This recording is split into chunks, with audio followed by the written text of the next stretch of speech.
하나님의 말씀 시편 72편입니다. 1절에서 17절까지 읽겠습니다. 시편 72편 1절에서 17절 한 목소리로 읽겠습니다. 하나님이여, 주의 판단력을 왕에게 해주시고 주의 공의를 왕의 아들에게 주소서. 그가 주의 백성을 공의로 재판하며 주의 가난한 자를 정의로 재판하리니, 의로 말미암아 산들이 백성에게 평강을 주며 작은 산들도 그리하리로다. 그가 가난한 백성의 억울함을 풀어주며 궁핍한 자의 자손을 구원하며 압박하는 자를 꺾으리로다. 그들이 해가 있을 동안에도 주를 두려워하며 달이 있을 동안에도 대대로 그리하리로다. 그는 뱀풀 위에 내리는 비같이 땅을 적시는 소낙비같이 내리리니, 그의 날에 의인이 흥왕하여 평강의 풍성함이 달이 다할 때까지 이르리로다. 그가 바다에서부터 바다까지와 강에서부터 땅끝까지 다스리리니, 광야에 사는 자는 그 앞에 굽히며 그의 원수 것이며, 다시스와 섬의 왕들이 주공을 바치며 스바와 시바 왕들이 예물을 드리리로다. 모든 왕이 그의 앞에 부복하며 모든 민족이 다 그를 섬기리로다. 그는 궁핍한 자가 부르짖을 때 건지며 도움이 없는 가난한 자도 건지며, 그는 가난한 자와 궁핍한 자를 불쌍히 여기며 궁핍한 자의 생명을 구원하며 그들의 생명을 압박과 강포에서 구원하리니, 그들의 피가 그의 눈앞에서 존귀 여김을 받으리로다. 그들이 생존하여 스바의 금을 그에게 드리며 사람들이 그를 위하여 항상 기도하고 종일 찬송하리로다. 산 꼭대기의 땅에도 곡식이 풍성하고 그것의 열매가 레바논같이 흔들리며 성에 있는 자가 땅의 풀같이 왕성하리도다. 그의 이름이 영구하며 그의 이름이 해와같이 장구하리로다. 사람들이 그로 말미암아 복을 받으리니 모든 민족이 다 그를 복되다 하리로다. 아멘. 다산 정약용 선생이 쓴 목민심서라는 책이 있습니다. 읽어보면 당시에 그 지도자들이 어떻게 살아야 되는가, 어떻게 지역을 통치해야 되는가 하는 것들을 들려줍니다. 아마도 그 후배들에게 어떻게 목민으로서 살아갈 것인가에 대한 깊은 고민 속에서 중요한 지혜를 들려준 것이 아닐까, 이런 생각을 합니다. 요즘 읽어도 적용될 수 있는 부분들이 참 많구나, 이런 생각을 합니다. 그런 의미에서 오늘 시는 목민심서에 해당이 됩니다. 왕은 어떻게 해야 되는가, 그리고 백성들은 왕을 위하여 무엇을 기도해야 하는가 하는 이야기를 들려줍니다. 오늘 이 시대에 지도자들이 많이 있지만, 그러나 그 지도자들이 정녕 하나님께서 원하시는 그 길을 걸어가고 있는가 하는 부분들을 우리는 면밀히 바라보고, 또 하나님께서 원하시는 지도자상이 무엇인지를 우리가 알고 또 그것을 위해서 힘써 기도해야 될 필요가 있죠. 오늘 말씀은 그것을 우리에게 제공해 줍니다. 무엇보다도 한 나라의 지도자가 된다는 것은, 또 어떤 지역의 어떤 작은 단체의 지도자가 된다는 것은 공의를 실현해야 된다는 거예요. 이 공의라는 것 자체가 하나님으로부터 온 것이다라는 분명한 의식을 가져야 된다는 거죠. 1절에 보면 하나님이여, 주의 판단력을 왕에게 주시고 주의 공의를 왕의 아들에게 주소서. 모든 것을 판단하는 그 힘, 그리고 억울함 없이 이 땅을 잘 다스릴 수 있는, 내가 머문 자리를 잘 다스릴 수 있는 방법은 우리에게서 나오는 게 아니라는 거예요. 하나님께서 판단력을 주셔야 되고 하나님께서 공의를 주셔야 된다는 거예요. 하나님으로부터 공의가 나오고 하나님으로부터 판단력이 나온다는 얘기는, 내가 어느 자리에 지도자가 된다는 것은, 왕은 늘 하나님을 두려워한다, 두려워해야 한다, 그런 의미가 있는 거예요. 하나님을 두려워할 줄 아는 지도자만이 그 의를 백성에게 펼칠 수 있다. 하나님은 그렇게 말씀하시는 거예요. 2절, 그가 주의 백성을 공의로 재판하며 주의 가난한 자를 정의로 재판할 것입니다. 공의가 실현되고 공의를 실천하는 지도자가 있는 나라는 복이 있는 거예요. 첫 번째 복은요, 백성이 평안할 것이라는 것이죠. 3절, 의로 말미암아 산들이 백성에게 평강을 주며 작은 산들도 그리하리로다. 우리는 보통 산천 초목이 이런 식으로 표현을 하는데, 이스라엘에서는 산들이, 작은 산들이, 이게 모든 세상을 이런 식으로 표현하는 거죠. 지도자의 공의로운 통치가 온 세상을 평안하게 만든다는 거예요. 또 공의로 가난한 자를 신원하고 약한 자를 구원하는 그런 모습을 통해서 진정한 권위가 서게 된다는 거죠. 왕의 위엄은 무소불위의 권력에서 나오는 것이 아니라 연약한 자를 살피고 불의한 자들의 불의를 제거하는 데서 온다. 하나님은 그렇게 말씀하시는 거예요. 그가 가난한 백성의 억울함을 풀어주며 궁핍한 자의 자손을 구원하며 압박하는 자를 꺾으리로다. 10절에 보면 그는 궁핍한 자가 부르짖을 때 건지며 도움이 없는 가난한 자도 건진다. 13절, 그는 가난한 자와 궁핍한 자를 불쌍히 여기며 궁핍한 자의 생명을 구원한다. 14절, 그들의 생명을 압박과 강포에서 구원하리니 그의 피가 그의 눈앞에서 존귀히 여김을 받으리로다. 누군가가 억압을 당하고 있을 때, 근데 그가 아무런 힘이 없이 당할 수밖에 없는 그럴 때 진정한 하나님이 세운 지도자는 그들의 억울함을 풀어주고 그들의 대변자가 되어야 된다는 거예요. 왜냐하면 하나님이 그러신 분이기 때문에. 하나님은 고아와 과부와 나그네의 하나님이시라고 그랬어요. 하나님은 강한 자들의 기득권을 지키기 위해서 그들과 함께 하시는 분이 아니라 연약하고 의지할 데 없는 눈물의 그 사람들 편에 서서 그들을 구원하시기 위해 하나님은 함께 하신다라는 거예요. 우리는 기득권자가 되기 위해서 하나님께 구하고 내 기득권을 유지하기 위해서 하나님께 구할지 모르지만 하나님은 그런 기도에 응답하시지 않는다는 거예요. 하나님께서 우리에게 무엇인가를 맡기셨을 때는 그게 나를 위함이 아니라 누군가의 연약한 자들의 눈물을 닦아주고 그들의 편이 되어서 그들을 새롭게 하고 그들을 기쁘게 하고 그들의 그 어려운 자리에서 건져주기 위하여 하나님이 그들을 세우셨다는 거예요. 그렇게 살아가는 모습이 진정한 존경이 되고 백성들이 두려워하는 그런 지도자로 거듭나는 그런 순간이라는 거죠. 5절에 보면 그들이 해가 있을 동안에도 주를 두려워하며 달이 있을 동안에도 대대로 그리하리로다. 15절, 그들이 생존하여 스바의 금을 그에게 드리며 사람들이 그를 위하여 항상 기도하고 종일 찬송하리로다. 항상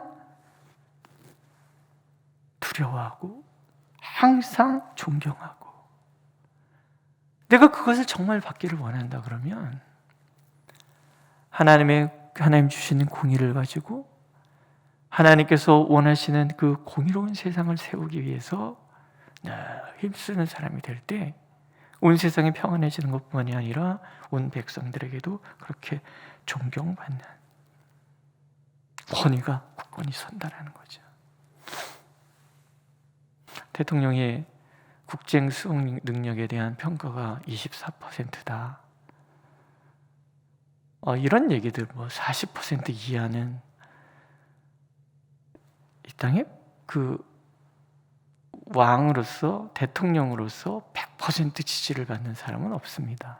그러나 누군가가 생각할 때 참 부족함은 있지만 그래도 존경할 만하다. 이게 하나님이 세우신 지도자가 하나님이 주신 공의와 판단력을 가지고 하나님의 나라를 통치할 때 나타나는 결과라는 거죠.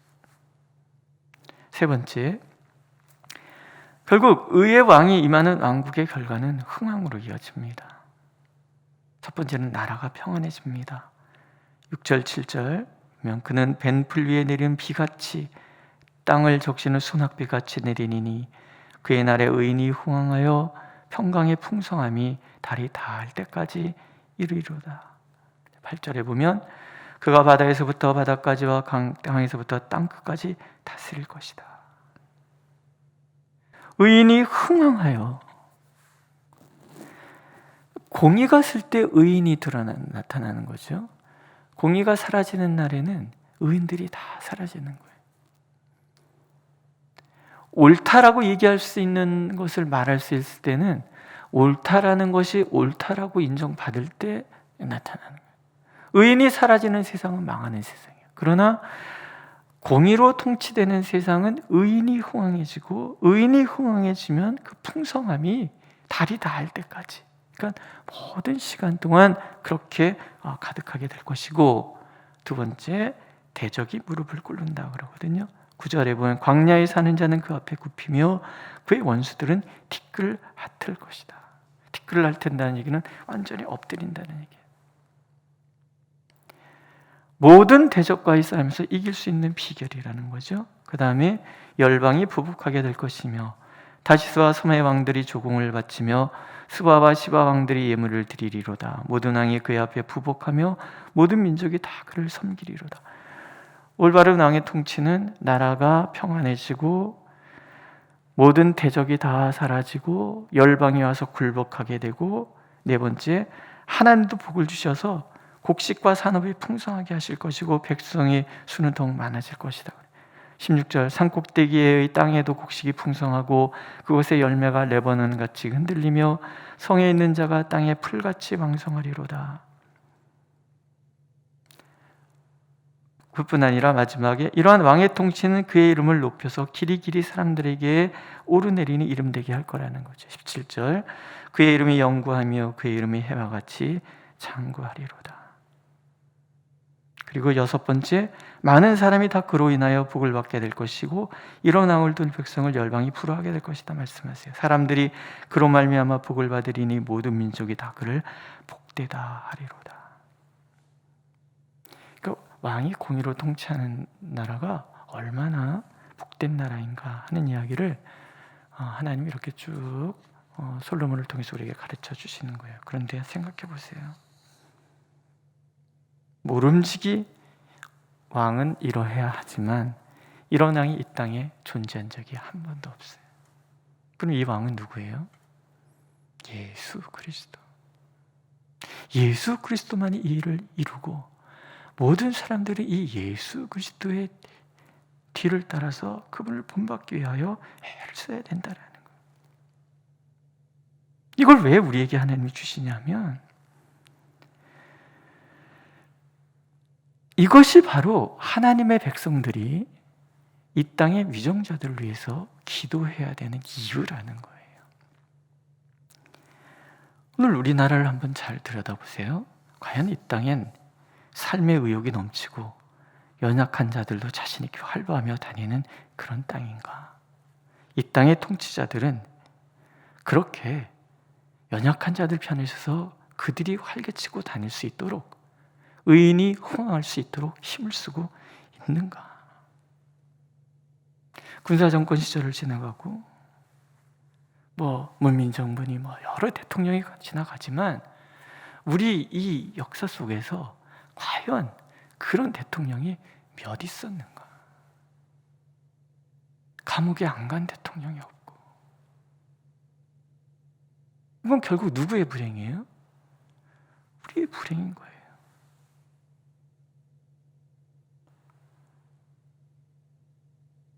나라를 갈기갈기 찢어놓고 계층, 세대, 남녀 할 것 없이 그냥 자기 편만 만들어가는 이런 모습들이 위정자들만의 모습인가? 결국 그들의 그런 행태들을 통해서 나라 전체가 분열되고 뭔가 어수선하고 몇몇 관심 있는 사람들 아니고서는 뉴스 보기가 별로 그렇게 마음에 들지 않잖아요. 젊은이들은 헉헉대고 있는데 많은 사람들이 힘들다고 하는데 아랑곳하지 않는 하나님의 공의는 전혀 관심이 없는 그런 사람들을 바라보면서 하나님의 백성된 우리는 뭘 해야 되는가 하는 얘기죠. 우리가 막 일어나서 뭐 데모하고 대통령 물러가라 그럴 수 있는 건 아니잖아요. 악한 대통령이 설 때는 그만한 이유가 있는 거고 하나님께서 무엇인가 말씀하시고자 하시는 것이 있는 거 아니겠어요? 하나님 이 말씀을 통해서 진정 그러므로 우리가 기도해야 될 것이 있는 공의. 첫 번째, 모든 유정자들이 하나님을 두려워하는 마음이 그 마음에 가득하도록. 하나님을 거부하고 무시하는 자들이 결국 어떠한 경우에도 지도자가 되지 않고 설령 하나님을 모른다 할지라도 느부갓네살 왕처럼 자신이 모든 것을 통치한다고 생각하는데 어느 하나님 말씀하시잖아요. 네 나라는 내 거다. 그걸 알 수 있도록 우리가 기도해야 되는 거죠. 동시에 우리는 우리 자신들을 돌아봐야 되는 거예요. 나는 그럼 의로운가? 나는 오늘 의를 행하고 있는가? 우리 교회는 의를 행하는 그런 사람들로 가득한 것인가? 세상과 다를 바 없이 그저 편가르기 하고 그러고 있지는 않은가? 연약한 자들을 향한 긍휼의 마음을 늘 갖고 우리가 살아가고 있는가? 내가 머문 자리 단 한 명만에게라도 나는 긍휼을 베풀고 살아가고 있는가? 이런 것들을 우리는 돌아봐야 되는 거죠. 저는 이렇게 말씀을 읽으면서 그런 생각이 들어요.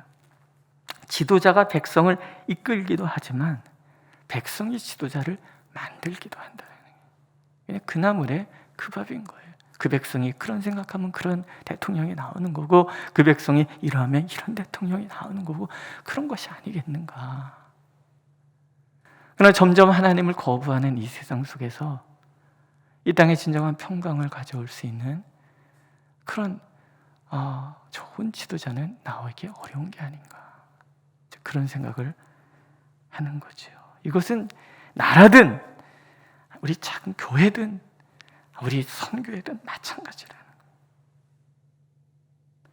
오늘도 하나님께서는 우리 스스로가 하나님 앞에 서 있어서 지도자가 백성을 잘 이끌어가도록 기도하는 것뿐만이 아니라 그 백성이 지도자를 만들어간다는 사실을 분명히 알고 하나님 앞에 기도하기를 원하십니다. 나라와 민족을 위해서 아무런 관심 없는 교회는 존재할 필요가 없습니다. 하나님 오늘도 우리가 진정으로 나라와 민족을 위해서 기도하고 이 땅에 하나님을 아는 지식과 하나님의 공의를 가슴에 담은 그런 사람들이 가득한 나라 되기 위해서 기도하기를 하나님께서는 원하고 계시고 그리고 그런 하나님의 나라와 통치가 이 땅에 이루어지도록 기도하기를 하나님 원하고 계십니다. 기도하겠습니다. 하나님, 우리가 기도하게 하여 주옵소서. 하나님께서 세우신 지도자들이 하나님의 공의를 가슴에 품고 하나님이 주시는 판단력을 가지고 하나님의 나라를 통치할 수 있도록 우리가 기도하게 하여 주옵소서. 우리의 마음에 불의가 가득한데 어찌 공의로운 지도자가 나올 수 있겠습니까? 먼저 우리가 하나님 앞에 회개하며 진정 우리가 의로운 자로서 하나님 앞에 설 수 있도록 또한 우리를 인도하여 주시옵소서. 그래서 이 땅이 정말 산마다 들마다 하나님의 평강이 가득하고 사람들의 입술에는 웃음이 가득하고 연약한 자들조차도 꿈을 안고 활보하는 그런 아름다운 나라 될 수 있도록 하나님 우리의 기도를 통해서 일하시옵소서. 예수님의 이름으로 기도드렸습니다. 아멘. 하늘에 계신 우리 아버지의 이름을 거룩하게 하시며 아버지의 나라가 오게 하시며 아버지의 뜻이 하늘에서와 같이 땅에서도 이루어지게 하소서. 오늘 우리에게 용할 양식을 주시고 우리가 우리에게 잘못한 사람을 용서해 준 것 같이 우리 죄를 용서하여 주시고 우리를 시험에 빠지지 않게 하시고 악에서 구하소서. 나라와 권능과 영광이 영원히 아버지의 것입니다. 아멘.